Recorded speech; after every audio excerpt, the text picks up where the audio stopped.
Hello and welcome to a brand new episode of the Pick a Side podcast. My name is Moran and I'm here with River Brown, and I think this is now episode 83. I could be wrong. I think it's 83, but the NFL draft, at least the first round of it, has happened already. And right now it is 1 a.m. where we're at. We're in New Jersey Eastern time, and we decided to make an episode, to recap the first round and talk about the main storylines and where we see teams after this first day of the NFL draft. So before we start, I wanted to address something that's been going on behind the scenes of the podcast. We wanted to address it. And if you've been watching the podcast recently or listening, you have noticed that Jack has not been here for a while, and sometimes Riv is not here sometimes, and I want to address that right now. So Riv, his situation, he has a full-time job and he has a kid. So it's hard for him to make every single episode. So he usually is only able to make it once a week. And Jack, as of recently, has been really hammered with a bunch of stuff outside. Like, he's doing stuff for his school at Montclair State. He's producing content. I think has a commentating gig for this league called the A7FL. So because of that, Jack he's decided to take a temporary break from the podcast. We are not sure if he's going to come back or not. We hope that he does, but we're not sure if he is. But we want to let you guys know where everything stands right now. And if he decides not to come back, we will still continue the podcast and go on like that. We'll probably try and rotate a third person in and have them fill in that, side of the table, or it'll just be Riv and I, and we'll do a 2-person podcast. But yeah, that's where everything stands currently. And I just wanted to tell you guys so you guys know where everything is at and you guys aren't in the dark about what's happening with the podcast. So on to the first round of the NFL draft. So I'm going to just list out the picks that happened, and then we'll get into our topic list. So Trevor Lawrence went 1 to the Jaguars, Zach Wilson 2 to the Jets, Trey Lance 3 to the 49ers, Kyle Pitts 4 to the Falcons, Jamar Chase 5 to the Bengals, Jalen Waddle 6 to the Dolphins, Penei Sewell 7 to the Lions, J.C. Horn 8 to the Panthers, Patrick Surtain II 9 to the Broncos, Devontae Smith 10 to the Eagles, Justin Fields 11 to the Chicago Bears, Micah Parsons went 12 to the Dallas Cowboys, Rashawn Slater 13 to the Chargers, Elijah Vera Tucker 14 to the Jets, Mac Jones 15 to the Patriots, 16 Zaven Collins Cardinals, 17 Alex Leatherwood the Raiders, 18 Jalen Phillips the Dolphins, 19 Jamin Davis Washington Football Team, number 20 Kadarius Toney New York Giants, 21 Kwity Paye Indianapolis Colts, 22 Caleb Farley Tennessee Titans, 23 Christian Darrisaw Vikings, 24 Najee Harris Pittsburgh Steelers, 25 Travis Etienne Jacksonville Jaguars, 26 Greg Newsome II Cleveland Browns, 27 Rashad Bateman Ravens, 28 Peyton Turner New Orleans Saints, 29 Eric Stokes Packers, 30 Gregory Rousseau Buffalo Bills, 31 Jason Oweh Baltimore Ravens, and 32 Joe Tryon Tampa Bay Buccaneers. So that was the entire first round, and it was a hell of a draft. I had a lot of fun. We did a live stream. It was fun. We made it up to pick 25. Yes, sir. But now talking about the first pick, Trevor Lawrence. In your opinion, Riv, do you think that Trevor Lawrence is going to turn around the Jacksonville Jaguars franchise? I think he's the first step in turning the franchise around. I think it takes, in football, it's not basketball. One guy can't change the game like people in basketball, like LeBron or Russell Westbrook or Kevin Durant. I think in football, you need a team effort, but it's definitely great to have a quarterback at that spot. And I think Trevor Lawrence is the first step. I thought Minshew was good last year, but you need a franchise quarterback, a guy who's going to change the game. So I think it starts with them. You know, they have a lot of cap. They have young talent, DJ Chark Jr. On defense. They have Josh Allen, Laviska Shenault. So they have guys out there that can produce. They have a new coach in Urban Myers. I think that's going to be great for them. He's going to come in and change the culture and definitely build the foundation there. So with that being said, Trevor Lawrence, I think, is in a great spot. He's in a perfect situation for him that he can lead a team, and definitely they could build something around him. I think the cap is probably the biggest thing for them. You know, Jacksonville, it's been dysfunctional, but I think Trevor Lawrence getting there is the first step in showing that it could be a functional organization. So I think that's good. But I think all in all, this is a good spot for him, and I think he'll be great there. Yeah, I think this is the first step in turning this organization around. I think their owner, Khan, I mean, he's willing to spend whatever to make the franchise functional. They got Urban Meyer, who everywhere he's been a winner. But obviously the NFL is such a different ball game, and the transition is immense. But he's familiar with Trevor Lawrence, and that's why, I mean, Trevor Lawrence was going to be the pick regardless. Yeah. But having Urban Meyer there, that Trevor Lawrence was the reason he took the job. Lawrence has been compared to Elway, Luck, Peyton Manning. So he's this next guy up. And the Jaguars have some talent. It's not like they're a talentless team right now. On offense, they have Laviska Shenault, DJ Chark, Marvin Jones Jr., James Robinson. They drafted Travis Etienne with the 25th overall pick. So their running back duo of Etienne and James Robinson is going to be really good. I mean, you can use James Robinson in early down situations and use Travis Etienne as like a third down running back. And then they got Chris Manhurst, who's like a blocking tight end. So I think their offensive weapons are fine. And their offensive coordinator, Darrell Bevell, I seen him in Detroit. He was a pretty good play caller. They didn't have much success, but that's mostly because of situational play calling, and not really because of his play calling. Like I think his play calling wasn't that bad in Detroit. So I think Lawrence is in a good situation, and the Jaguars organization, and I know Jaguars fans are ecstatic that Trevor Lawrence was the pick. You know, and I think like what people like fail to like coming in as a college coach, people think, oh, you know, he just coached in college. The NFL is different. But I think what people feel like nip under the bud is the recruiting impact. I think Urban Myers, you know, being able to recruit and who he is, I think when it comes to free agency, he'll be able to give that pitch to free agents for them coming. So I think that's going to be good for them too. But like you said, with all that talent, even on the defensive end, they got young talent. They just drafted C.J. Henderson, who showed some promise last year. So I think with all that being said, you know, this is a young team, a very good core group of guys that's going to be good. And bringing in, whether it be youth talent or bringing in veteran talent, is going to be good. And like you said, the owner's going to spend as much as he needs to get Trevor Lawrence some help. Yeah, their offensive line also isn't bad. Andrew Norwell, Brandon Linder, Jawan Taylor. Like, those are some solid guys on the offensive line. Cam Robinson, A.J. Cann. So I think the Jaguars are in a good situation. But obviously, a lot of pre-draft has been made up of Trevor Lawrence's mindset heading into the NFL, because he said that football isn't the end-all, be-all pretty much, that this isn't the only thing that's going to define him. And a lot of people took that as he's not all about the game because he doesn't have this massive chip on his shoulder. Do you view that as a downside?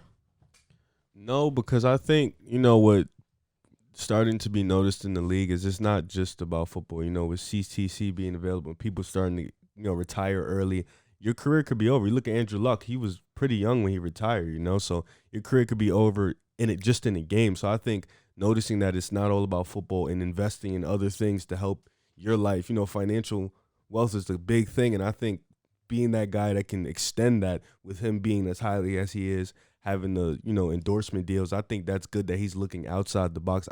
He went to Clemson. You know, he didn't lose in the regular season. He's a winner. So I'm never going to downplay his winning. I know he's all about winning. He wants to bring a championship to Jacksonville. But I think his comments went a little, like, people took it a different way. And he's, like, just thinking outside the box. You know, there is life after football. You know, there is a career after football. So I think he was just thinking outside the box. Yeah, I think so, too. In an interview with Sports Illustrated, Trevor Lawrence talked about how, you know, his goal in life in general is to be a good husband, a good father, things like that, a good family man. But in terms of football, the biggest goal for him is to win a Super Bowl.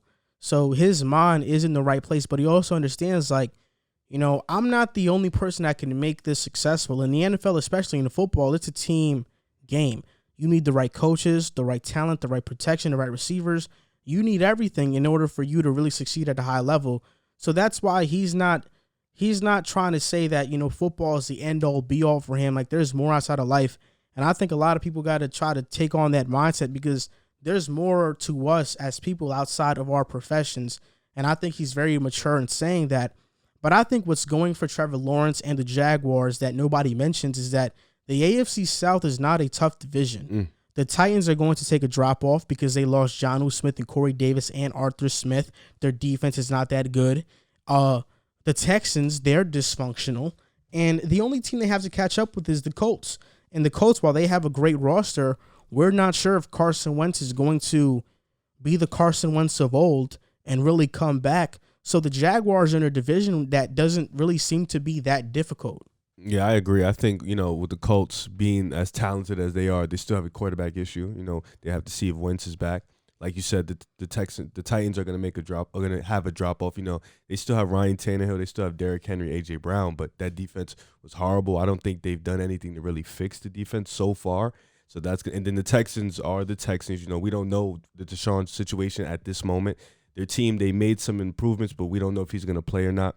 And the AFC in general, Miami's getting better.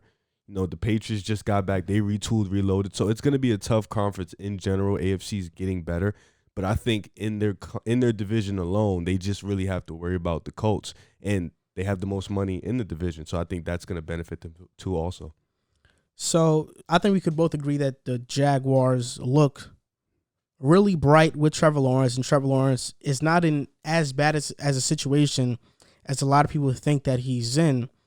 But now transitioning to the New York Jets. Boom. The New York Jets had the second overall pick, and they drafted Zach Wilson, who many Jets fans, including myself, hope is the franchise quarterback of this team, because we thought it was Darnold, we thought it was Sanchez. For a little bit of time, we thought it was Geno. And even for one game, we thought it might have been Greg McElroy when we had a comeback win. Real Jets fans will remember. Don't forget Fitz. But we're hoping that it is Zach Wilson. And personally for me, I trust this New York Jets regime 100% to build around Zach Wilson.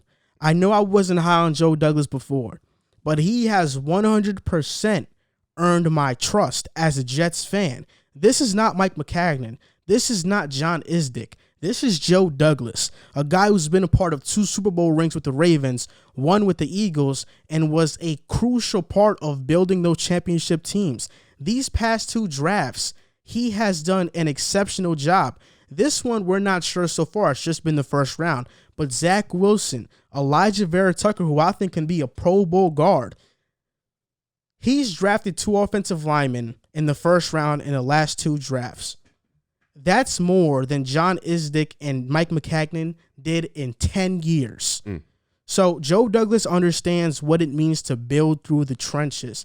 I think what he's doing right now, getting Vera Tucker and getting Mekhi Becton last year, is what Mike Tannenbaum did when we drafted DeBrickashaw Ferguson and Nick Mangold, solidifying the offensive line. This offseason, he signed Corey Davis, Tyler Kroft, who's an okay tight end, Tevin Coleman, Keelan Cole, and on defense, we needed an edge rusher. He signed Carl Lawson, one of the more underrated edge rushers in the league. He signed Sheldon Rankins, a guy who can play at a Pro Bowl level when healthy, defensive tackle. Vinny Curry from the Eagles, Gerard Davis, and LaMarcus Joyner.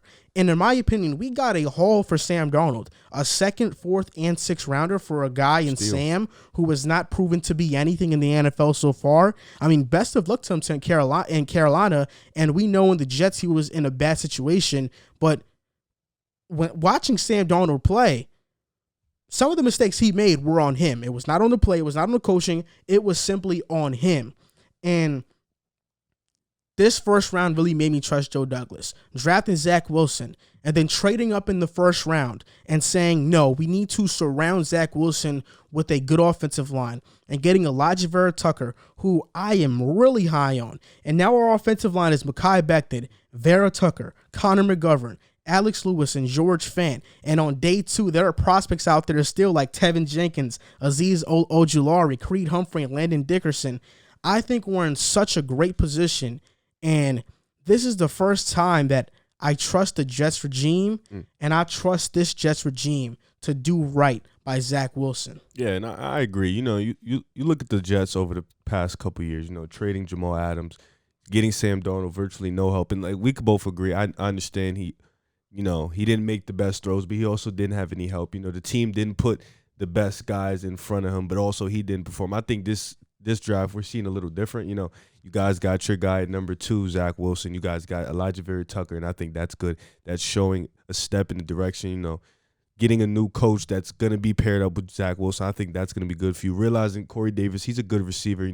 He has his issues, but when he plays, he's good. So I think with this team, you're definitely seeing a step in the direction, and I think that's good. With the Patriots retooling, Miami getting better, it's time for the Jets to make that step forward. The Bills are still there, but I think this team is definitely showing the ability to get up there, and I think Joe Douglas has earned the right to say he's doing a good job in fans. It didn't look like that from the beginning, but I think now he's starting to prove to you guys that he's ready to make those moves. And not only that, but Robert Saleh, the energy he's going to bring into the building. We're going to run the 49ers Kyle Shanahan offense, a West Coast scheme, which is great for any quarterback to be in. We have defensive talent. Our defense is not going to be bad. Zach Wilson yesterday said that if he was drawing out and mapping out the best offense for him to play in, it would have been this offense, the Kyle Shanahan, Matt LaFleur offense, the West Coast scheme. It would be this offense. Robert Saleh told Zach Wilson, this organization is going to do everything to uplift you and not the other way around, meaning that we're not going to ask you to carry our organization. No, we're going to put you in a position where we carry you and you just shine. And to me, that speaks volumes. That speaks to me that the Jets are serious about this, and I think Zach Wilson is a special talent. I'm on the boat of Zach Wilson is not far off from Trevor Lawrence. I know he had this meteoric rise this past season, which has led many people to be skeptical. But when you turn on the tape, you watch the throws that he makes. Nobody in this class can make the throws that he makes on a consistent basis. Those pro day throws that you saw, he does that in game. He is next level when it comes to that stuff, moving safeties with his eyes, reading defenses, not making much mistakes.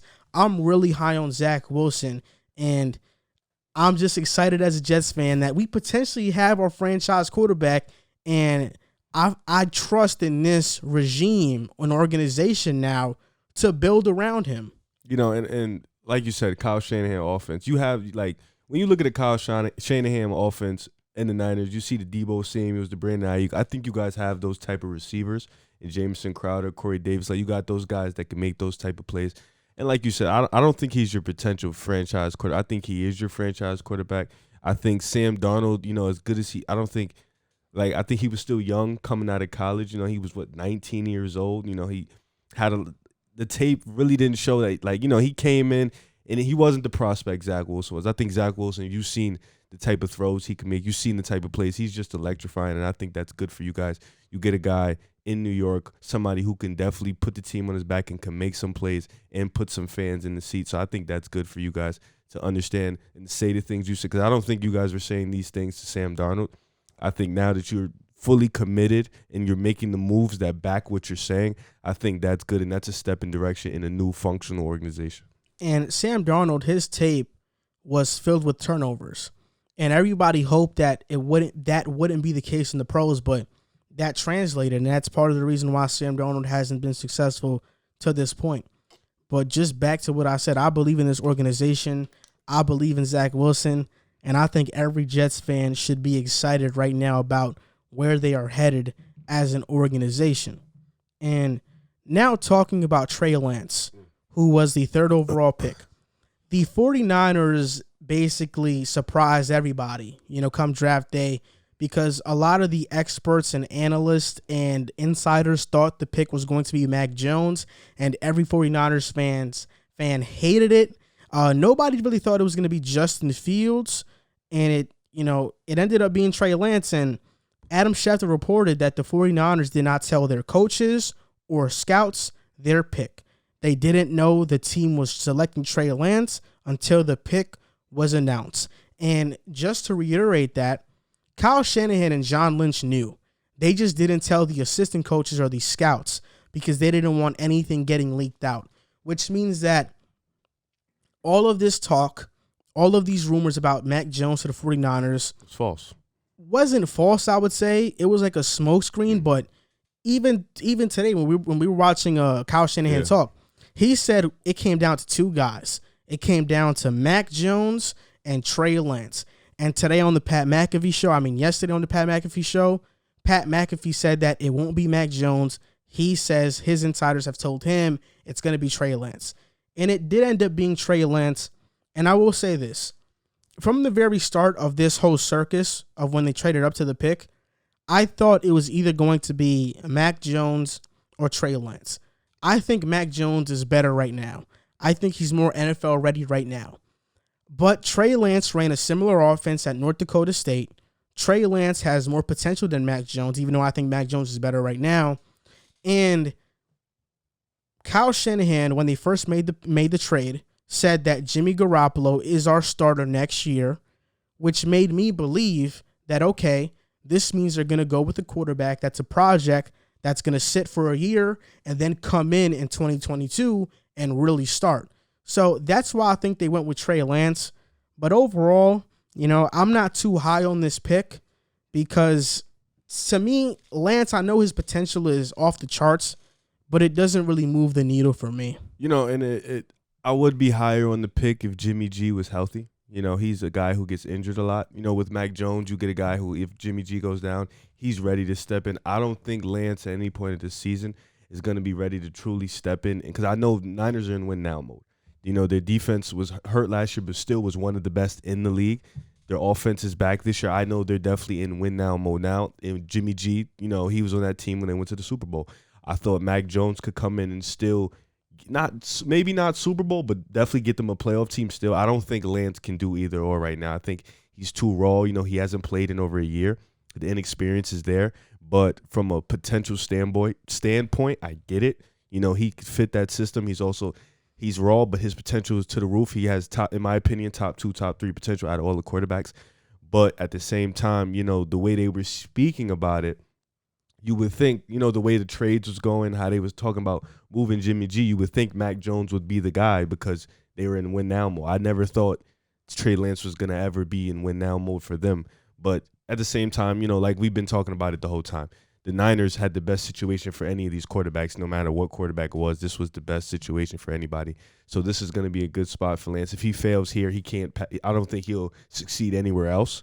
So I think this is the best spot. Kyle Shanahan's going to get him right. That team's going to get him right. They got offensive weapons. George Kittle, they have a good O-line. They have Debo Samuel. Brandon Ayuk, he emerged last year. They have a great defense, so it's going to be good for him when he eventually step in. I think it just comes to the point where if Jimmy G gets hurt, what does Trey Lance do when he steps in? Does he perform? Does he still look raw? How is he going to look? I think that's going to be the decision. But I think we're all in agreement. Jimmy G is going to start day one. He's going to be there. And then they're going to kind of groom Lance in the process. I agree. And between Lance and Fields, I think Lance was the right pick because I think his mechanics and are better than Fields and he's a better thrower. And I'm kind of glad they went with Lance, not for the 49ers' sake, but for Mac Jones' sake. And we'll talk about him a little bit later on the show. But I think that if they would have selected Mac Jones, all eyes would have been on Mac Jones and the 49ers, and all of the NFL fans would have been rooting for the 49ers to fail, to say, I told you so. So I'm glad they didn't put Mac Jones in that type of hell of a position with pressure. Trey Lance right now, I think the feeling of him going 3 is neutral. Yeah. If Mac Jones was the pick, everybody would have hated it. If Fields was the pick, everybody would have loved it. Lance is kind of neutral. People are like, okay, let's wait and see. We know his potential is there. So this is a wait and see situation, and you mentioned it. The 49ers have the best situation of any young quarterback. So Trey Lance has a really good chance of succeeding, and we'll see if he actually does. And if he doesn't, is Kyle Shanahan really a quarterback guru? We're not sure. At that point, he starts to get really questioned. Yeah, and I agree. I think, I have my friend Avion. He's a Niners fan. He sends us the Niners media, and listen, they were excited about Fields. All Niners fans wanted Fields. They hated Mac Jones. They went on rants about Mac Jones, and they were kind of like, all right, if we get Lance, we're cool with it. So, so like you said, it was neutral. Lance, even when we was watching, they kind of got okay, like we got Lance. It wasn't a big cheer, but it wasn't a boo. It was kind of in between. So I guess Niners fans are okay with it. And like Kyle Shanahan was talking about, Jimmy G's a winner. Regardless of what you want to say about his play or his skill set or his limitations, he is a winner. He gets in games. He's a game manager. He can get you a win. He can maintain the game. So that's going to be good. Hopefully, if he stays healthy, they said he's been working. So if he stays healthy, Trey Lance can just slowly walk through the process. If he gets hurt, then unfortunately, we're going to have to see Trey Lance in the fire. The NFC is tough. That division alone is dangerous. And one mistake can put them out of the playoffs. So I think that's going to be a situation where they're going to have to figure it out. But all in all, like we said, best situation for Lance. Yeah, I agree 100%. And another pick that was made in the draft was Jamar Chase reuniting with Joe Burrow. The Bengals selected Jamar Chase with the 5th overall pick in the draft. And will the duo of Joe Burrow and Jamar Chase be as special in Cincinnati as it was in their lone year at LSU when they went all the way to the national championship and won and dominated that game? Well, yeah, listen, in my mock, I had Penny going here, but I didn't mind either or pick. I felt like the offensive line was needed. When Joe Burrow went down, him and Wentz were the number 2 in most hits by a quarterback. But, getting Chase, still, like we said, like you said before, there's still guys on day 2, day 3 that the Bengals could still get. But Jamar Chase was a hard guy to pass on. He, with A.J. Green out of his prime and not being that guy. T. Higgins is a good, big, heavy receiver, but I don't think he's your number 1. Tyler Boyd either. I think you get Jamar Chase. That is your number 1 guy. You got Joe Mixon down. Now you have a dangerous 3-man offense. You can run Tyler Boyd, T. Higgins, Jamar Chase, and that is dangerous. Joe Burrow and Jamar Chase already have that chemistry. He got that chemistry locked in with Higgins and Boyd. I think Higgins almost had about 1K last year. Yep. So it's like now you got 3 dangerous young receivers, and I think that's going to be good. Joe Mixon is still in the backfield. He's really young too. So I think this Bengals offense is starting to become exciting. I think that's good for the Bengals. Joe Burrow, I think, is the guy for them going forward. I think he's their franchise quarterback. So that's good. You just have to fix up that O-line. They fix up that O-line. Cincinnati can finally become relevant. Even with Andy Dalton and A.J. Green, they were somewhat relevant. I think this team has a chance to be a lot better than those teams. Joe Burrow has to come back healthy, and this team has to just build that offensive line. Yeah, and their receiving core is going to be great. Jamar Chase, T. Higgins, Tyler Boyd in the slot, and Auden Tate, who's a good 4th receiver. He could, honestly, if he was starting next season and Jamar Chase wasn't the pick, I would have been really high on Auden Tate. And also, I like C.J. Uzomah. He got injured last year, and Drew Sample has shown some flashes. Personally, for me, I didn't think they needed to go offensive line because I think they just signed Riley Reif, a right tackle who's an average right tackle. He's not going to move the needle far, but he's going to move the needle somewhat. And Jonah Williams was their best offensive lineman on the team last year, and he plays the same position that Penei Sewell plays. So what they need is interior offensive linemen. They need a center. Right now, their center is, I forgot this guy's name. I'm trying to remember it. It just slipped my mind. But their offensive line, the interior of the offensive line is Billy Price. They didn't even pick up his 5th-year option, and it's Quentin Spain. I like Quentin Spain. He's okay. But getting a wide receiver for them, in my opinion, was the right move to make. And right now I'm searching up their center because I want to actually know who it is. So it's Trey Hopkins. I knew it was Trey Hopkins. Their guards last year were Michael Jordan and Quentin Spain. Michael Jordan. And their center was Trey Hopkins. Michael Jordan is a bad guard. Quentin Spain is okay. Trey Hopkins, he's below average. They could get better. But on day 2 of the draft, they can very well draft the Creed Humphrey out of Oklahoma, Landon Dickerson out of Alabama, or they can go with Tevin Jenkins if they really want to go a tackle, Wyatt Davis at guard for Ohio State. I mean, there are a bunch of offensive linemen still on the board. There was going to be no Jamar Chase here. And I think the connection with Joe Burrow and Jamar Chase is just too hard to pass up on. I mean, they're really close. They had a historic season at LSU, and Jamar Chase looks like he's going to be an elite receiver, at least a top 10 receiver in the league. So I think this move was amazing, and I've always said this. A great receiving core minimizes the deficiencies on an offensive line. You look at the Minnesota Vikings. They have one of the worst offensive lines in the league, but they have Justin Jefferson, Adam Thielen, and Dalvin Cook. And their offense is a top 10 offense. Matt Ryan with the Falcons. His offensive line is horrible year in and year out, and he's not a mobile quarterback. But they still find a way to move the chains because of Julio and Calvin Ridley. So the Bengals, I think, because they have that great receiving core, that offensive line isn't going to be that much of a problem. Yeah, no, like you know, I don't want to make it seem like it can happen, but you saw Justin Jefferson when he walked in, instant impact. I think Jamar Chase, I personally think he was better than him at LSU, or they were at the same level, so I think he can come in and make that type of impact. That's how good he is. And, you know, you're right. There wasn't going to be another Jamar Chase down the line, and I think with that type of guy at that, I think he was the best receiver in the draft, regardless of if Devontae Smith won Heisman. I think Jamar Chase was the best receiver out of them three.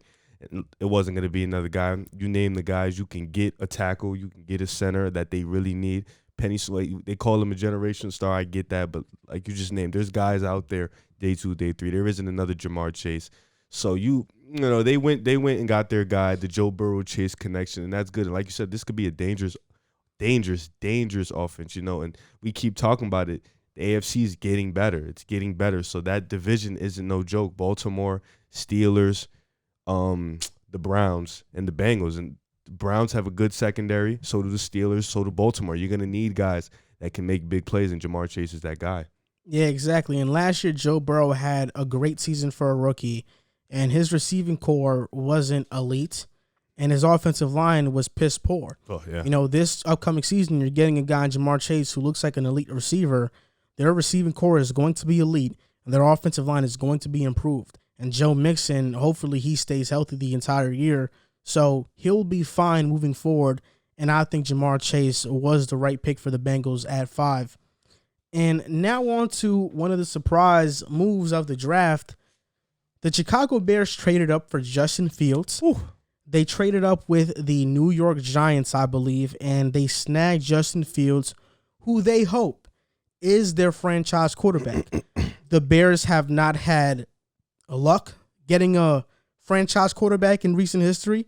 They've went through Trubisky as of recently. They've went through Jay Cutler. Whew. They've went through Rex Grossman. I mean, their last franchise quarterback was Jim McMahon. You know, and he wasn't even a great NFL quarterback. We wouldn't call in Jay terms Cutler of numbers. their franchise QB at a point. He played there for a while. I think Jay Cutler's career is underrated, but I believe the Bears have never had a 3,000-yard passer. I could be mistaken. What? Andy Dalton is the first QB that they're going to have that has had that. Jay Cutler's never thrown for. No, he has, but I mean like with the Bears. Oh, okay. Wow. Okay. So they got Justin Fields, and do you think Justin Fields is going to be a franchise quarterback with the Chicago Bears? I mean, it seems like their franchise has been quarterback purgatory like a lot of other franchises in the NFL, but I think a lot of Bears fans right now are really excited because Fields might turn out to be that guy. I think a lot of teams would have been excited with Fields. You know, I think NFL has some fascination over Justin Fields, you know, but it's really hard to look at. This was one of the spots where I didn't want him to go. I wanted him in Atlanta or Carolina or the Niners. I thought those would be the best spots for him and his talents. Chicago is just a dysfunction. Like you said, Nagy isn't really a good coach. He hasn't shown the ability to be a good coach, but they've traded up for him. So, and like we've talked about it earlier, Matt Nagy didn't want Mitch. It seems like the organization is in agreement that they wanted Fields. This was their guy, you know. So, and he has some bright spots to look at. Darnell Mooney and Allen Robinson are out there. It's a horrible offensive line. They don't really have a real running back, but the The receivers are okay, so that's something you can work with. But I think I would lean more towards him being a bust. He has the talent. He has the potential to be one of the best quarterbacks in the league, I believe. But my fanboy for Justin Fields, I can't, I think he'll be more likely a bust because of the situation in Chicago and the revolving around it. It hasn't produced any great quarterback, and I don't think it has the ability to. And Matt Nagy hasn't shown the ability to make great quarterbacks. I mean, Mitch was a Pro Bowler, but then he fell off after that. So I would have to lean towards a bust. The Bears have one of the worst offensive lines in the league. They had the 20th ranked offensive line. Cody Whitehair was great for them. Charles Leno Jr. is a pretty good tackle. But James Daniels, their starting guard, who's pretty solid, was almost injured for the entire year last year. He's coming back, so that's a good sign. Their weapons aren't bad. Allen Robinson, Darnell Mooney, you mentioned it. Cole Kmet is there too. And you mentioned they don't have a real running back, but I think they do. David Montgomery, I think, is a pretty good running back. And they're going to get Tariq Cohen back, who's a third down receiving back. So for me, this is tough because I think the offense, the weapons, the defense they have, it's not a horrible situation to be in. Obviously, their defense is one of the better ones in the league. I think they're going to drop down a little bit because they lost Kyle Fuller, but they do have Jalen Johnson still, who showed a lot of flashes as a rookie. But I just think they're still dysfunctional because of Ryan Pace and Matt Nagy. Ryan Pace is a different story. I think right now, in his time as a GM, he's been labeled the bad GM because of what he did when he drafted Trubisky over Watson and Mahomes. That will always stick with him. If you look at Ryan Pace's history in the draft, it has not been awful. But because of that one pick, it has basically rewritten everything good that he ever did. And now we view him in an entirely different lens. Matt Nagy, Andy Reid protege, was an OC there, was at Kansas City. So he knows about offensive football. Mitchell Trubisky, like you said, wasn't his guy. He came in after. Justin Fields is Ryan Pace's and Matt Nagy's guy. They traded up for him. They believe in him. They think he can be that guy. They don't think his mechanical issues and his inaccuracies are that big of a problem to coach, and they think they can coach it out of him. And I'm not saying they can or they can't, but it's still a wait and see. I think this pick has the potential to rewrite the entire narrative around Ryan Pace and Matt Nagy. Because if Justin Fields pans out, we're now looking at Matt Nagy as a quarterback guru again. We're looking at him as a good offensive coach again. We're looking at Ryan Pace as, okay, maybe he's not that bad of a GM. He actually does make some good decisions. But for me, I just think they're under so much pressure because Matt Nagy and Ryan Pace, if they have a losing season this upcoming season, they might be fired. And if they're fired 1 year after selecting Justin Fields, a new regime that comes in that might not like Justin Fields is going to come and probably not going to put him in the best situation to succeed. On top of the already underlying cap hell that they're in, I mean, it's going to be really hard to maximize Fields on his rookie contract. And on top of that, if the Bears have to win now, if Nagy and Pace are under pressure to win now, Fields may be asked to play sooner rather than later. Andy Dalton throws a couple interceptions. They're going to be calling for Justin Fields. So I think it's a lot for Justin Fields to handle, but I think he has a great work ethic. He has a great character. He's very humble. He's even-keeled. So I hope he is successful and he does turn around the Bears franchise because they have not had a good quarterback in forever. But for me, it just feels like I'm torn between how I feel about this pick. Because on one hand, I don't think the talent is that bad. He has a solidified number one receiver, but I don't trust the coaching staff and the top of the organization that much to say that, yes, he's going to be successful. Yeah, and like you said, it's the coaching staff, it's the people at the top. I think if we had to judge all the QBs and where they got picked, Urban Meyer, he hasn't been proven, but I think a lot of us would pick him over Matt Nagy. Zach Wilson, part of me. I think Robert Saleh and Matt Nagy. I think you'd probably go Robert. I'd probably go Robert too. And then Mac Jones and Trey Lance, obviously, without a doubt, have a better situation. So, but not a lot of them are walking in with a number one. Allen Robinson, I think he's an elite receiver, one of the best in the league. So, you got that guy out there. So, it's not like you're going to be throwing to nothing out there like Jalen Hurts is going to be doing what he was doing when he played. You're throwing to a legit number one. You're throwing to a speedster in Darnell Mooney, a guy who can burn almost anybody in the league. So, that's good. You got third down backs. You got receiving backs. So, it's like, I hope, like you said, Andy Dalton throws 4 or 5 picks and then they throw. I hope that doesn't happen. I hope they be patient with the process because, Fields has a lot of talent. But the question is, can Matt Nagy fix the mechanics of Justin Fields and turn him to a great quarterback? And it's going to be a wait-and-see process. But I think this is probably going to be like Lance, one of those situations where it's really boom or bust for both of them because these are guys with extreme potential, but guys who we just, had – We know needed a QB, needed a coach that could fix them, and Lance got the coach, and we don't know if Fields got that coach. Yeah, and all it takes is one. All it takes is one pick to change the trajectory of your franchise. You look at the Chiefs. Before they drafted Mahomes, they never had great quarterbacks. I mean, they didn't have a great quarterback for a very long time. They were stuck in no man's land, and Mahomes changed that. So all it takes is one guy to change the face of a franchise. We'll see if that's Justin Fields with the Chicago Bears. And it's a wait and see. We'll wait and see what happens. Yeah. But, I wish the best for Bears fans and for Justin Fields, and hopefully he is successful in Chicago. First pick and matter. That's my team. The Los Angeles Chargers, I think they had a great draft. For one, they drafted Rashawn Slater, which I didn't think he was going to be there at 13. And I don't think any Chargers fans thought that he was going to be there at number 13. Chargers fans were hoping for Penei Sewell. No. I wouldn't say that.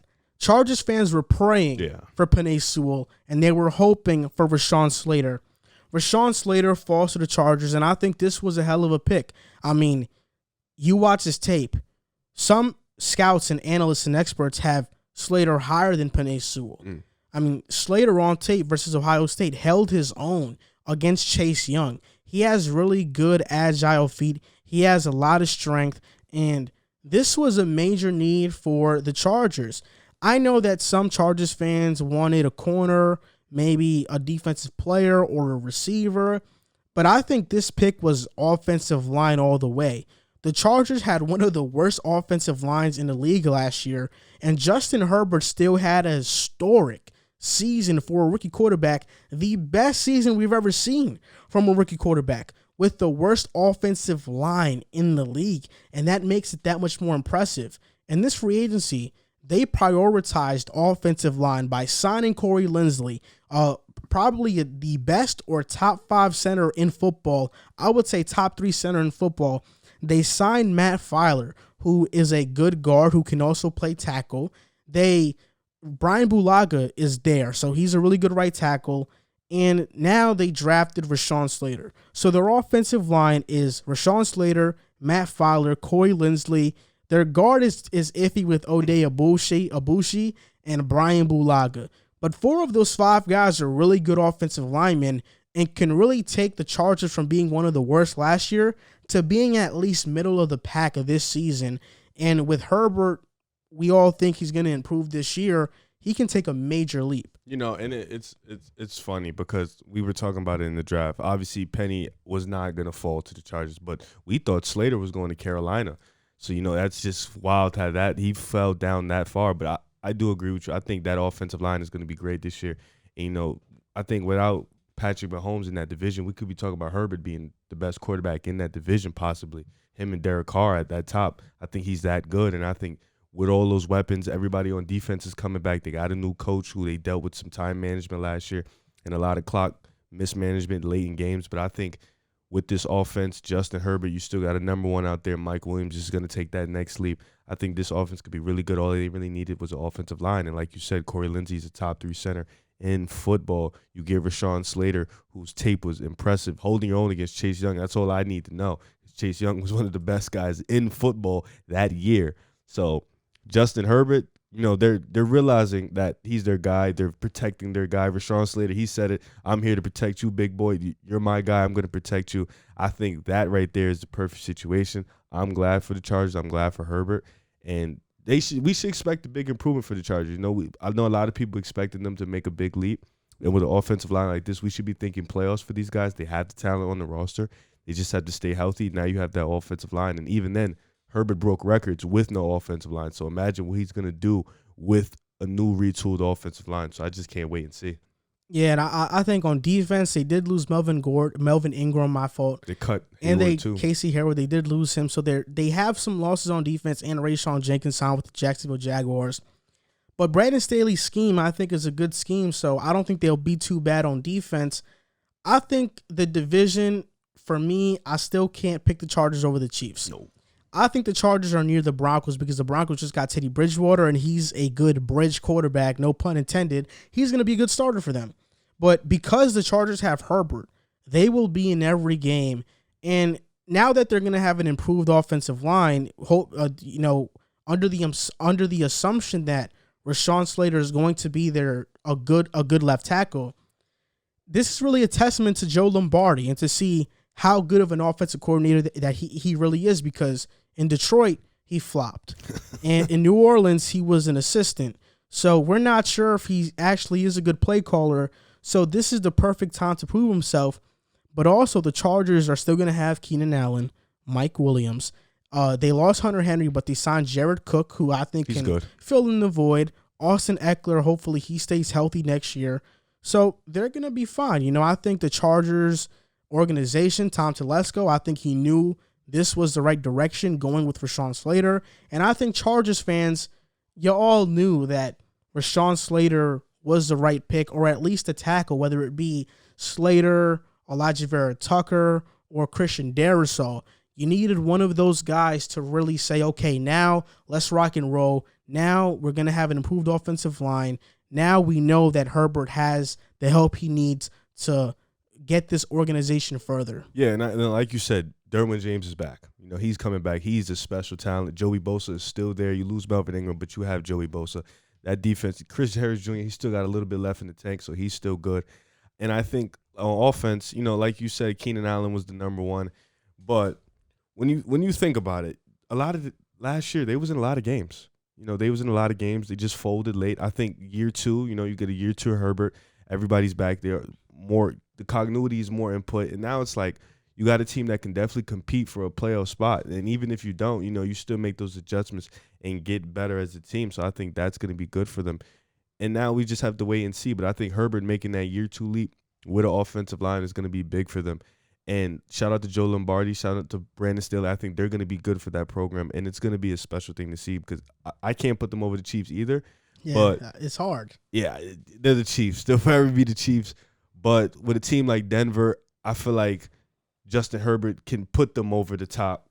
Teddy Bridgewater is good, but I think Herbert is better. And with Oakland, they just dropped their whole offensive line. I don't know what they're going to do. I think they're a little bit dysfunctional. So I think the Chargers can make that number 2 leap.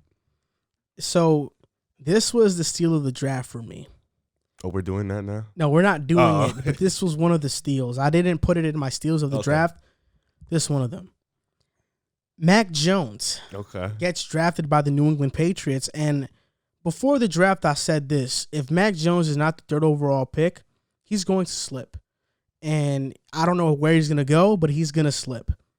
And the Patriots, all along, maybe they wanted Mac Jones. They put out there they wanted Justin Fields, which is maybe why the Bears traded up to draft Justin Fields. There were some rumors about Trey Lance. But Bill Belichick is close with Nick Saban. I'm not surprised. Nick Saban, I mean, they're like best friends. I'm not surprised at Nick all. Saban coached Mac Jones along with Steve Sarkisian. All they have to say is a lot of great stuff about Mac Jones. By Bill Belichick drafting Mac Jones, it tells me that Nick Saban has told him he's legit. Like, he's legit. He's probably better than Tua. Because I think out of college, you watched their tape, Mac Jones is better than Tua. Tua in college had Henry Ruggs, Devontae Smith, Jerry Jeudy, and Jalen Waddle. And I think Najee was there. Yeah. Mac Jones had Devontae Smith, Waddle, and Najee. And he only had Jalen Waddle for like half the season because he was hurt. so he didn't even have a fully healthy Jalen Waddle. Mac Jones had the highest quarterback rating in college football history and the highest completion percentage in college football history. And I think the Patriots are a perfect fit for Mac Jones. Mac Jones is now going to arguably the best situation of any of these young quarterbacks. They just signed Hunter Henry, Jonnu Smith, in my opinion, the best tight end duo in the NFL. Kendrick Bourne is no slouch. Nelson Aguilar is no slouch. I hope they draft the receiver day 2, and hopefully he doesn't become a bust like a N'Keal Harry, but they still do have N'Keal Harry too. Maybe he can, take a step up. Cam talked highly of him. Yeah, he has. And their offensive line with Isaiah Wynn, Mike Owenu, David Andrews, Shaq Mason, Trent Brown, they have a good offensive line. Great defense still, maybe elite defense. They're back. Cam Newton, we all think he's going to be the starter. I wouldn't be surprised if Mac Jones beats him out, because Mac Jones, I think, is going to be more accurate than Cam down the field and on short passes. I think Cam gives him that added dimension, but because of how Cam plays, there is always a chance of him to get injured. Mac Jones, to me, I think has been the most slept on and underrated quarterback in this process, because everybody was under the assumption he was going to be the pick for the 49ers, which made the whole NFL world completely bash the 49ers and hate on Mac Jones. I mean, all anybody did on social media was discredit Mac Jones, disrespect Mac Jones, and talk down on Mac Jones. And by him going to New England, he went under the radar. Now now that added pressure on Mac is not there, and Mac Jones just gets to play football, play free, and not have the fate of the 49ers' future on his back. So I think this was the best spot for him, and I'm extremely high on Mac Jones. I have him as my third-ranked quarterback behind Trevor Lawrence and Zach Wilson. I think he is better than Trey Lance and Justin Fields, and I can't wait when he's on the Patriots and he plays and he proves everybody wrong. He is definitely, without a doubt, the most NFL-ready quarterback. And, it's funny because, Nick Saban and Bill Belichick remind me of Popovich and Mike Krzyzewski, like how they're best friends. But Mac Jones is the most NFL-ready. And I think him and Cam, it's going to be a fun training camp because they're both walking in with a chip on their shoulder. Cam Newton seen this. Guy drafted, he's probably going to come take my spot. I got something to prove. Mac Jones, I slipped. I thought I was going to the Niners. I got something to prove. It's going to be a very enticing, interesting training camp for them. I think either guy is going to be good because this team is that loaded. Hunter Henry, he has injury concerns, but when he can play, he can play. Jonnu Smith is really good. I hope they draft a receiver. Terrence Marshall's still available. They got some guys. Rondell Moore is still available. He's short, he's small, but he's still available. They can get somebody as a receiver. Slot. Yeah, so they can get, Julian Edelman, he just retired, so maybe he can fill that void. But like you said, Niners or the Patriots, he fell to the Patriots. Does it really look that bad that he fell to the Patriots, a great destination? This is a great spot. This is a winning organization. They have Bill Belichick, if not one of the greatest coaches of all time there. So it's going to be interesting to see how he develops, but I think he's going to develop into a perfectly fine quarterback for them. His comparison is to Matt Ryan. That's a great comparison alone in itself. Matt Ryan's a great quarterback. He never had a Patriot system. I think a Patriot system is only going to elevate Mac Jones. So this is a great spot. I think this is an A+ sign. I don't even think the Patriots knew Mac Jones was going to fall this low to them. So the fact that they got him without really trading up or trading down is perfect for them. And I hope Mac Jones definitely proves the haters wrong, because people did not, like you said, and you predicted it the whole time. If Mac ain't go 3, he was going to drop pretty low, and he did drop low. Nobody was really looking at him. Even Fields ended up going before him. So Mac Jones definitely has a chip on his shoulder being the 5th picked quarterback in the draft, and I think he's going to do wonders there. Yeah, and I think Mac Jones, not only does he have a chip on his shoulder because he's the 5th pick, he's the 5th quarterback picked, but also everybody on social media thinks he's some scrub. Yeah. I mean, everybody is undervaluing him so much because he played with talent, but they didn't have that same knock on Joe Burrow. They didn't have that same knock on Tua, and everybody talks about these one-year wonders. The past couple of quarterbacks that have been drafted high have been one-year wonders. Kyler Murray, 1 year, played great, that's it. Baker Mayfield, 1 year, played great, that's it. Joe Burrow, 1 year, played great, that's it. A lot of these guys have only played 1 year and played great. Cam Newton at Auburn, 1 year, played great. He was a JUCO player. Yeah, and they were fine. So I don't think that really matters, and I don't think that talent argument really matters because Joe Burrow had more talent than Mac Jones at LSU, and Joe Burrow was a consensus number 1 pick. But with Mac Jones, he's not even worthy of being a first-round pick. I mean, I've seen people on Twitter and on social media say Kyle Trask is better than Mac Jones. All of this stuff that's so ridiculous.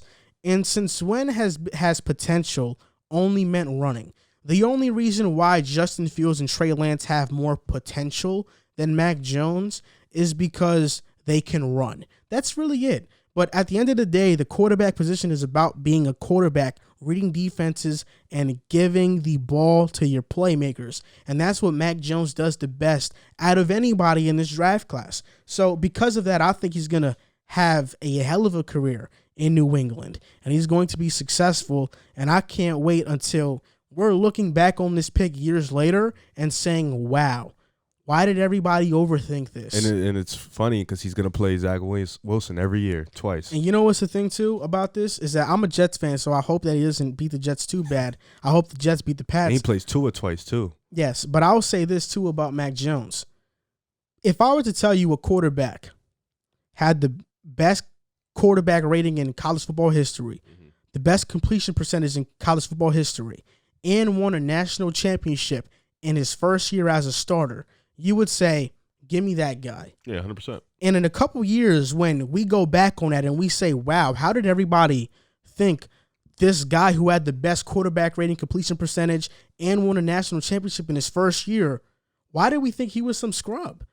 People are going to say that a few years from now. And I'm going to say it right now. I called it because people overthought this way too much when Mac Jones was the third best quarterback prospect in this draft. And now, because of his situation, has the chance to have the best career out of any of these guys. Yeah, I agree. And I think, people slept on Mac Jones because people don't watch a lot of tape, and it's okay. But he's going to be able to prove a lot of people wrong in this situation. And I think it's great for him. It's like I said before, it's going to be interesting. He's going to play Tua twice. He's going to play Zach Wilson twice, and he's going to get to play Josh Allen twice. So it's going to be – that's definitely going to be something we're going to be talking about for a long time. Tua or Mac. How did Zach Wilson get picked over Mac, or how did people think they were on the same? It's going to be definitely a talk that we're going to get to talk about. And Trevor Lawrence is also in the AFC. So these guys are going to be connected for a long time, and I can't wait in 3 to 5 years to see who's really the best. The Washington football team, with the 19th overall pick, in their faces, they had Jeremiah Owusu-Koramoah, JOK, sitting there at 19, staring at their faces. And I think I can speak for the NFL world, myself, and Washington fans. We all thought it was going to be the pick. Anybody that followed the draft, pre-draft, thought that if JOK was there for Washington, they were going to pick him at 19 because they need a linebacker. And JOK looks like the perfect fit. Is a great tackler, is great in coverage, and they went with Jamin Davis, a linebacker out of Kentucky. And I think that move shocked a lot of people.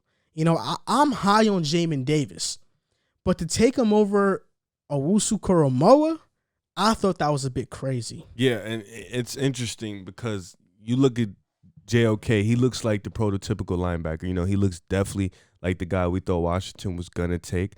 I guess taking Jamin Coleman was, a guy Jamin Davis, pardon me, a guy who was better in pass coverage. I guess that was the idea. But like you said, we were all confused. You look at that defensive line. The defensive line is set. The secondary, I think, is pretty much set. And we thought the linebacker was going to be next up. And we thought JOK was going to be the guy they're going to take. But, this draft surprised us a lot. And I think that was one of the most surprising picks. I think his Kentucky tape showed that he has the tools to be a great tackler. I know it showed that he wasn't at times, but he's already great in pass coverage. He just needs to bulk up some things in the tackle, and I think he can be that guy. That versatility gets to him. He just needs a little bit of footing, and I think that's what they've seen in him, a guy who has potential to be better than JOK. See, for me, I think sometimes in a draft, teams make the mistake of looking at what this guy looks like versus how he plays like. And if you watch the tape, I think it's not even close. Jeremiah Owusu-Koramoah is a better player than him. He's a better tackler. He has a higher motor. He is always on go. And he's the best coverage linebacker in this class. Not to take away from Jamin Davis, because I think that the football team did get a pretty good linebacker in him. But I had him more as a day 2 pick than the first rounder. But Owusu-Koramoah is 6'1", 216 pounds. Jamin Davis is 6'4", 234 pounds. He ran a 4.41 and a 4.37 at his pro day. In college, when they faced Florida, Kentucky faced Florida, Jamin Davis covered Kyle Pitts pretty well. So I think that's what got Washington super excited. Ron Rivera and them, Jack Del Rio, super excited because this guy, I mean, when you look at his physicals, I mean, 6'4", 235 can run as fast as the fastest receiver on your team. I mean, that's rare athletic ability. But on tape, when you watch him, he is a timid tackler. And I think the football team needs a linebacker that can not only cover, but that can be really formidable in the run game and stopping the run. And for me, I just don't know if that's Jamin Davis right now. You know, I think Jeremiah Owusu-Koramoah was better, but I can understand, you know, when you're 6'1", 216, you're basically like a strong safety or a free safety. You know, you have like a strong safety weight and height. So maybe they didn't trust him that much and thought maybe Owusu-Koramoah might have gotten bullied at the next level. So that's why they trusted Jamin Davis a little bit more. I think that was one of the things that kind of slid Devontae Smith, you know, physique, you know, his weight, his size. I think that's what when scouts go in, they look at your physique and what you can do at that size. And I think although JOK he was better, he can do a lot more. The fact that what's his name? Jamin Davis, he can do what JOK can do, just not as good, but he's also bigger and stronger. So I guess that's the thing that intrigued him. And it's something that also happens in the NBA. Physical tools tend to blind scouts in a way and decide that, okay, this is the guy who we're going to go with because his physique is just something that we just can't ignore. And I think a lot of that went a lot into other positions in this draft.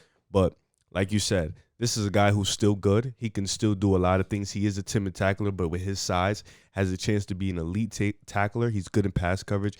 And with a conference that sees George Kittle, Kyle Rudolph, Evan Ingram, Dallas Goedert, like Zach Ertz, these are people he's going to see a lot. So this is a position that they need to play coverage. And I think this is a guy who can come in with the size and definitely improve and get better. This defense has a lot of elite talent. They can definitely get him to that level. He has to be there and have that high motor to be better. Yeah, and because Washington is already elite on defense, I think, they had some leeway in taking a guy that, has some risk to him. I wouldn't have even minded if they took Caleb Farley and had an elite secondary if, Farley does live up to his potential. But, of course, they took Jamin Davis, and I think they do have the leeway to make a move like this because they are not desperate for a linebacker. Even if Jamin Davis doesn't pan out, their defense will still be elite. So this is not a make or break move for Washington. I know a lot of people might have wanted JOK over Jamin Davis, but Jamin Davis is still a good player. Maybe a little bit overdrafted, but it doesn't matter. As long as you go in and produce, nobody will care where you're drafted. So hopefully he does that for Washington. I agree. Now, at the 23rd pick, I believe, the Vikings traded with the Jets. The Jets moved up and they snagged Elijah Barteck, who I think is going to be a phenomenal player. The Minnesota Vikings traded back, and this move was interesting because when they traded back, I said, wow, don't tell me they're about to go with a defensive player and not address the offensive line. Because in my mock draft, I had the Vikings selecting Elijah Barteck, and having him there at 14, which is what the Jets they selected him at 14, I thought it was a no-brainer for the Vikings because they need an interior offensive lineman. They have Garrett Bradbury at center, Brian O'Neill, and Ezra Cleveland at tackle. They said Ezra Cleveland is going to move to left tackle again. But with them selecting Christian Darrisaw to be the left tackle, it seems like Ezra Cleveland is going to stay at guard. And now the only guard spot they have to solidify is Dakota Dozier's, because I think everybody else on the line is pretty solid. But I thought they were going to go Elijah Vera Tucker. And for them to trade back to 23, get extra picks in the third round of the draft, and still take a left tackle who I think can be a really good left tackle in the NFL, and Christian Darrisaw, I mean, that was a smart move. I mean, a genius move by the Minnesota Vikings, addressing a major position of need and having the foresight to see that Christian Darrisaw isn't going to be drafted in these spots, so we're going to move to 23 and pick him. Because while we were watching the draft, I thought that from pick 16 to 22, a lot of them could have taken Christian Darrisaw.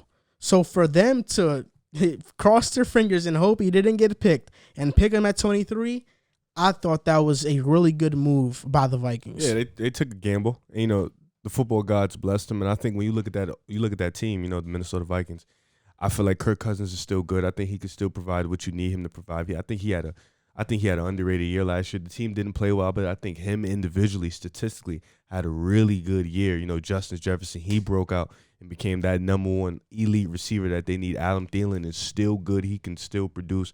Dalvin Cook is who Dalvin Cook is. I think the defense, you know, they got young corners that can produce. Harrison Smith is still solid. They have a defensive line, I think, that just wasn't healthy last year. I think they'll be back. Anthony Barr, Michael Kendricks, we'll see. But that offensive line was the biggest trouble that they needed. They needed to get that offensive line intact, and getting Christian Darrisaw, like you said, while also snagging a couple picks, I think was huge for them. You know, you can get a couple more guys on that roster. Maybe you can, in the second and third, steal a few more guys that you thought wouldn't be there that ends up there, like Christian Darrisaw. But I think getting him was huge in filling that offensive line need, because that is the weakest part of their team, I think, and I think that is a position that they need to fill badly. So the Vikings last year had the 26th ranked offensive line. They graded out with the 28th best pass blocking offensive line. Oh, my God. Ezra Cleveland started at guard. His natural position in college was tackle, and he allowed a 6.9% pressure rate, which ranked 37th out of 40. And Garrett Bradbury, their center, had a 5.1% pressure rate, which ranked 34th out of 36. And Dakota Dozier was horrible last year as well. He ranked 36 out of 39 with an 8% pressure rate. So they all sucked. In terms of run blocking, they're not horrible, but pass blocking is where they really struggle. And I think Darrisaw, 6'5", 315. In college, he was an excellent pass blocker. So I think this is going to improve their offensive line on the left side, Kirk Cousins' blind side. And this is the first time they have taken a tackle in the first round since Matt Khalil in 2012. Matt Khalil, we can say he was a bust for the Vikings. He wasn't as good as his brother Ryan Khalil, and hopefully the same fate is not going to apply to Christian Darrisaw.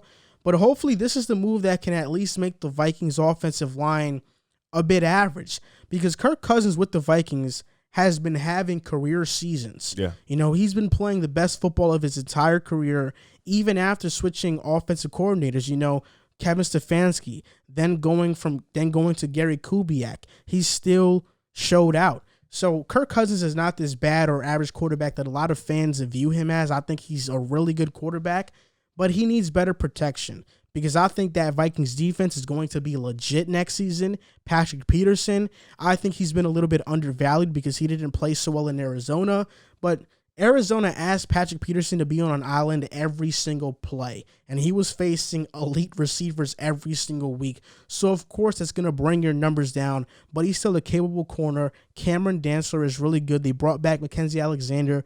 Daniil Hunt is going to be back. Michael Pierce, Dalvin Tomlinson, they signed him. Anthony Barr. I mean, they're going to have a really great defense, and I think if Christian Darrisaw could even improve that offensive line slightly, Vikings fans have a lot to look forward to next season. Yeah, I agree. And I think, like you said all those names. This defense is going to be legit. I think offensive line is just what they needed to build. 28th in pass with a guy who doesn't really run the ball. You know, Kirk Cousins isn't a runner, so that's something you need to fix. He's a pocket passer. He's somebody who can make plays, but you just got to get him protection. Year 2, now let's see. You're getting Christian Darrisaw. Hopefully he doesn't become a bust. but now you're filling up those holes. You've read those numbers. Those guys weren't good in the pass blocking, so they have to improve. Christian Darrisaw is a step in that improvement, so hopefully you get a guy who could come in and be Kirk Cousins' help, and then that offense could definitely it already thrived, but getting that protection is going to help them thrive even more. Yeah, I agree. So we'll see what the Minnesota Vikings do next season. I have them as my sleeper team to make the playoffs, or at least a team that didn't make the playoffs last year but is going to make it this upcoming season. And it wouldn't shock me if they win the NFC North, because I think their defense is going to take a massive jump next season. And talking about the players, we talked about some of the players that got drafted in the first round with these last couple of segments. But now we're going to talk about one player in particular, and it's a player of any of our choices. It's which player was the steal of the first round. 32 picks. You can name one player who you think was a steal. I got two. You can name two if you want to. So I want to see who you have first. All right. My first one is a fanboy one, Devontae Smith of Philly. It's no way that's not one of our steals. I feel like, at first I walked into the draft, I thought we was just going to rock with Waddle. I thought he was going to land there. I thought he was the third best receiver. I thought Smith was the second best. Miami, we traded at first when we traded. I thought we was going to pick Pitts first, honestly. We traded the pick. So then I'm like, all right, Waddle's going to be there at 12. I'm okay with Waddle being there at 12. Watching the draft, Waddle gets picked. Smith keeps falling, and I'm praying we get Smith. Smith gets to us. I feel like that's a steal. We finally get a number one that we've been craving for. We missed out on Jalen Reagor, although he can still be good, but we missed out on Jalen Reagor. We could have had Justin Jefferson. We picked J.J. Whiteside over DK Metcalf. I thought that was crazy. So we've been fiending and us Philly fans have been urging for a number one receiver, and I think we got that. I know the physical tools bother other people, but this guy's a stud, and I'm glad we got him. And we're also pairing him with Jalen Hurts, so that connection could still be there, hopefully, but I'm just happy we got the number one. And my number two steal of the draft is Rashawn Slater. I thought him falling that low was impressive. I thought him being there for Justin Herbert, a guy who needed protection, was incredible. They got their guy. I thought he was going to go to Carolina, like I said. He didn't. He fell right there to the Chargers. The Chargers didn't have to move up to get him, move down, nothing like that. They got their guy. So I thought that was impressive for them to get somebody to fill that offensive line need, and those are my two steals. So Devontae Smith, that was a good pick. I'll say this, though. I think the steal of the first round was Caleb Farley to the Tennessee Titans. And the reason I say that is because the biggest problems on the Titans defense last year was two things. Was a lot of things, actually. But the pass rush, they couldn't create any pressure, and their secondary was god-awful. They released Adoree Jackson. They released Malcolm Butler. So they didn't have any cornerbacks, even though they did sign Janoris Jenkins, who was a man-to-man corner. But right now, their starting corners are Janoris Jenkins, Christian Fulton, and Kevin Johnson. If I were a Titans fan, that wouldn't make me feel good at all. And Caleb Farley, to me, is the best corner in this draft. He should have been a top 10 pick if he didn't have those back concerns. But he's 6'2". He runs a 4.28, blazing fast. He was a receiver, but transitioned to cornerback. So he has those receiver ball hawk skills, but he is a corner. And when you watch him in college, the plays he made, the jump he has on the ball, his instincts, it's second to none in this draft class. I mean, people love Patrick Surtain, J.C. Horn, but Patrick Surtain doesn't have that speed. I don't know if he's going to be able to be put on an island against guys and really cover them efficiently. He reminds me of like Brandon Browner. J.C. Horn, I think he is a little bit better in that. He has some speed on him. I think he ran like a 4.47 or 4.37, one of those. And he's the son of a Hall of Fame player. So the thing about J.C. Horn is that he just holds too much. And in the NFL, those might be pass interferences. Caleb Farley, to me, is an elite cornerback prospect. I think he's better than Jeff Okudah coming out of college. And Jeff Okudah was the third overall pick. So for the Titans to get him at pick number 22, I think it was 22. It might have 22. I think it was 22. Was a steal because now you have Caleb Farley, Janoris Jenkins, Christian Fulton, if he can live up to his potential, and Kevin Johnson. And I know that a lot of mocks have the Titans either going edge rusher or corner. I think corner was more likely because edge rusher, they solved that with Bud Dupree and getting to Nico Autry. Still have Jeffrey Simmons and Harold Landry. So I think they're fine in that department. I also wouldn't have been shocked if they drafted Jeremiah Owusu-Koramoah because I know that Jayon Brown is like on he's only has 1 year left on his contract. Yeah. But Caleb Farley dropping this far, I mean, this was a steal of the draft, and we might be looking back on this pick and saying that Caleb Farley is a top 5 corner in the NFL. I mean, that's how much potential I think he has. You said a 4.28? 4.28. That's for a corner? For a corner. 6'2"? Yeah. So he's big and he's fast. Yeah, so you could put him on an island. He can cover anybody. Mm-hmm. I think he is going to speed, be. Yeah. Yes, I think he is the steal. Hopefully of the he first stays round healthy so for far. them. Yeah, I mean, back surgery is definitely a concern, but we'll see. I mean, some people have said it's not that serious. Some have said it is serious. I think a back injury is always serious. Yeah, I mean, they said that about Michael Porter Jr. too. Yeah, well, he sat out a whole year. Yeah, that's true. And now he's balling. Yeah, he's a dog we'll now. See what Caleb Farley does. Now for our last segment of the episode. This episode, we talked about the entire first round of the draft. Well, not the entire first round. We talked about the main storylines of the first round. And possibly next episode that we do, we'll talk about like the other rounds and further detail in the teams and stuff. But this the last segment. Top 5 most surprising moves of the first round. We're going to go 1-1-1-1? We could do it, yes. So my first one is Jalen Waddle going 6 to the Miami Dolphins. Okay. Like, I know that Jalen Waddle is legit. He's great. But 6 for me was a little bit too high.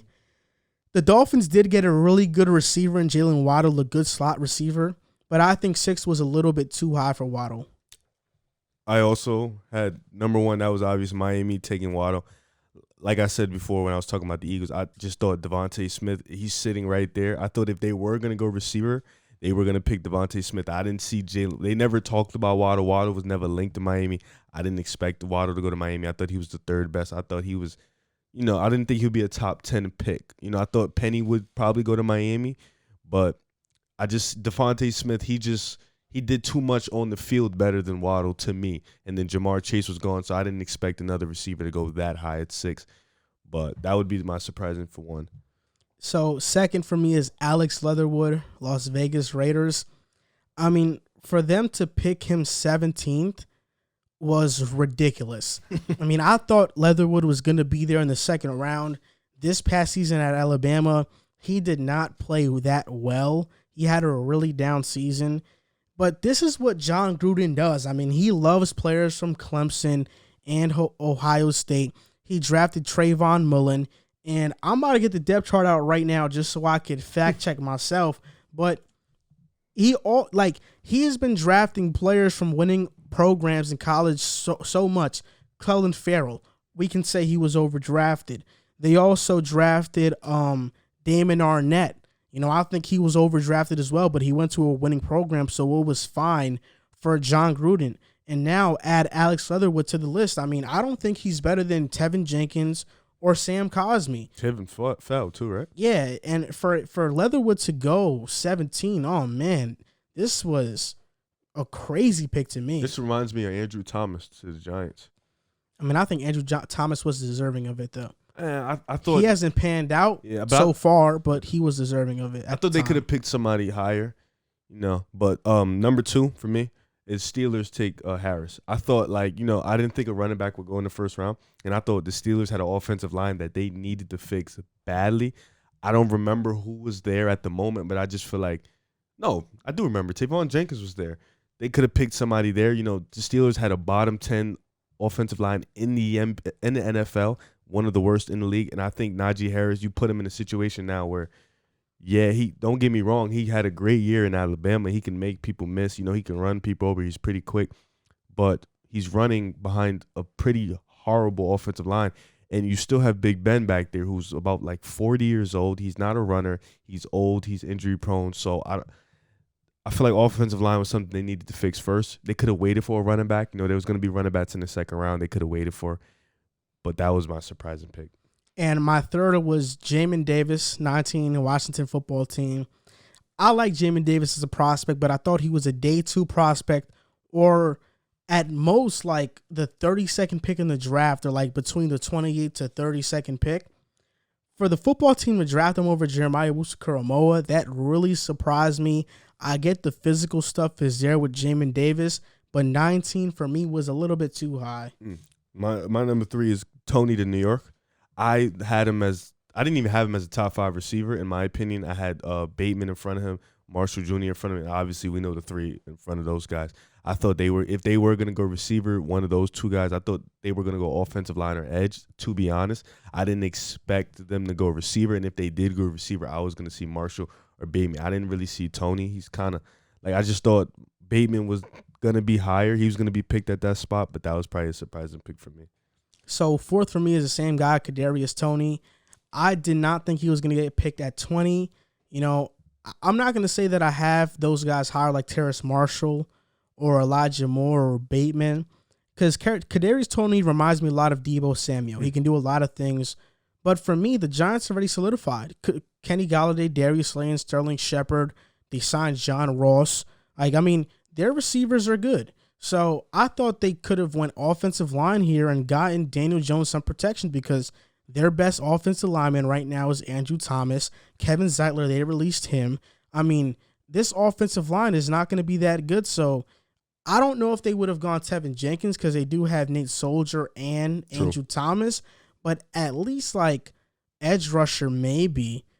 Could have gone edge rusher with Kwity Paye or getting a guy like that, but Jason was on the board too still. Yeah, Jason Oweh was on the board, so I just didn't think they were going receiver, and if they were, might as well just stayed at your pick and drafted Devontae Smith. Yeah, I agree. My 4th was Peyton Turner to the Saints. The Saints have been linked to Trask a lot. Wait, did the Giants have the ability to draft Devontae Smith? I think they did. No, we traded up and got him. You did. They was in front of us. That's true. The Cowboys were in front of them. We traded. Yeah, that's true. Go boom. Yeah. Woo. Because thank God. Because they would have took him. Without a doubt, they probably would have took him. Peyton Turner to the Saints. I seen the Saints. I thought they were going to pick Kyle Trask. That was the guy in my mind. They've been linked to him a lot. Well, I thought they were going to pick another cornerback to line up with Marshawn Lattimore because they just lost Janoris Jenkins. I even thought they were going to go receiver, losing Emmanuel Sanders, their second guy who filled the big void for them when Michael Thomas went down. Or I thought they were going to go tight end, but I guess they went Peyton Turner. I don't know too much about him. He was kind of a mystery to me, so that's why it would be more of a surprising pick for me. And the 5th to me is Travis Etienne. I just think that Etienne would have been there with the Jaguars' first pick in the 2nd round. Yeah. For them to take him 25th, I think it was kind of not a reach, but kind of a reach. It was a reach. I would have not taken any running back in this draft with the 1st round pick. They already had James Robinson, who played really well for them last year. I know Etienne brings another dimension in terms of his running ability and as a pass catcher, but to me, drafting Travis Etienne at 25 was a little bit too high. But I guess it's good because he's now reunited with Trevor Lawrence. It gives Lawrence some familiarity there. So I guess I can understand it, but it was a surprise to me at 25. My 5 was the same as you for the same reasons kind of for Harris. I didn't see a running back. Like this running back class didn't show me any generational talent to say, okay, 1st round runner. Not to mention James Robinson. He played incredible last year for that team when he stepped in. So I feel like they didn't need to waste that pick on a running back. They could have waited in the 2nd round, could have got him. Or even if Javonte Williams was there, could have got him too. I didn't really see them making sense getting the 1st round. I feel like there was other needs in that spot. So, but that was, the Clemson connection. It makes sense, but could have waited. That was my 5 surprising picks, though. Yeah, I agree. So those are our top 5 most surprising picks. And that's going to do it for this episode of the Pick a Side podcast. So this is, in fact, episode 83. So 17 more until episode 100, which is going to probably be a special episode. Hopefully we're at 4K subscribers by that time. We're about, 90 subscribers away from 4,000. So that'll be a good moment. We'll definitely be there before. Yeah, but as always, if you guys like our stuff, you can find us on social media, on Instagram and TikTok at Pick a Side Podcast, on Twitter at Pick a Side Pod. We always give you guys updates on when we're going to go live and when the next episode is out and when the segments are out on Twitter. And also, if you guys would like to review and rate our podcast on Apple Podcasts, you can do that. We're almost at 30 reviews, so it would mean a lot if you guys could go and give us a review. It helps us a lot and helps us grow. So as always, thank you guys for listening to the podcast or watching if you're watching on YouTube. We appreciate it, and we'll see you guys next time.